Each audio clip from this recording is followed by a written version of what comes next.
जम्मू कश्मीर प्रशासन ने 18 अलगाववादियों और 155 नेताओं को दी गई सुरक्षा बुधवार को हटा दी। इस फैसले के बाद 1000 से ज्यादा जवान और 100 से ज्यादा गाड़ियां पुलिस की रूटीन ड्यूटी के लिए फ्री होंगी। सिविल सर्विसेज के 2010 के टॉपर और हाल ही में आईएएस की नौकरी छोड़ने वाले शाह फैजल का नाम भी सुरक्षा छीनने वालों की सूची में है।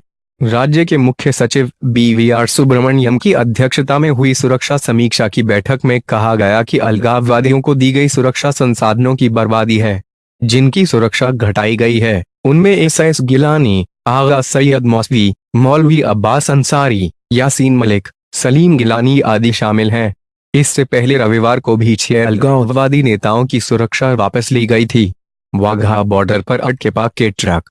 वहीं पाकिस्तान को अलग थलग करने की नीति के तहत भारत ने आर्थिक तौर पर उसकी कमर तोड़नी शुरू कर दी है।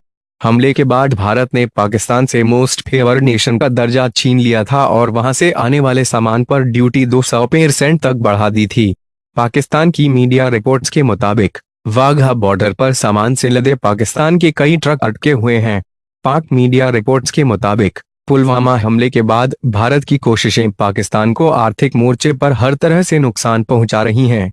पाकिस्तान के एक चैनल की रिपोर्ट के मुताबिक 14 फरवरी को पुलवामा हमले से पहले ट्रक के जरिए अरबों रुपए का छुहारा वाघा बॉर्डर से भारत में एक सपोर्ट होना था। हालांकि अब वाघा बॉर्डर पर छुहारों से लदे सैकड़ों ट्रक खड़े हैं। एक ट्रक में तकरीबन 15 लाख रुपए का माल है। 200% इंपोर्ट ड्यूटी बढ़ाने के बाद 15 लाख रुपए के सामान पर 30 लाख रुपए की ड्यूटी लगा दी गई है। इसके बाद लाहौर से आ रहे कई ट्रक बॉर्डर पहुंचे बिना ही लौट रहे हैं। पाकिस्तान की कई छुहारा मार्केट में कारोबार बंद हो चुका है। पिछले 5 दिनों में पाकिस्तान सरकार और वहां के कारोबारियों को अरबों रुपए का नुकसान हो चुका है। पाक को चाय का निर्यात भी कम करेगा भारत। भारत के चाय उत्पादकों ने भी कहा है कि वे पाकिस्तान को निर्यात कम कर देंगे। 2018 में भारत ने पाकिस्तान में 1.58 करोड़ किलोग्राम चाय निर्यात की थी।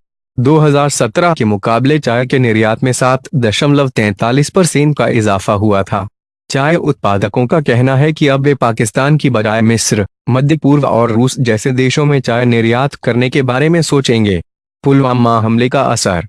पुलवामा हमले के बाद भारत ने पाकिस्तान से मोस्ट फेवर्ड नेशन का दर्जा छीनने का फैसला किया था।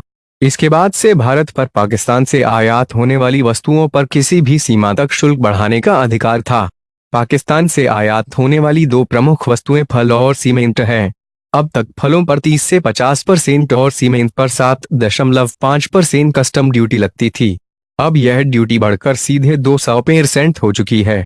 भारत पाकिस्तान के बीच सालाना 17,000 करोड़ रुपए का कारोबार होता है। इसमें भारत की 80% और पाक की 20% हिस्सेदारी है।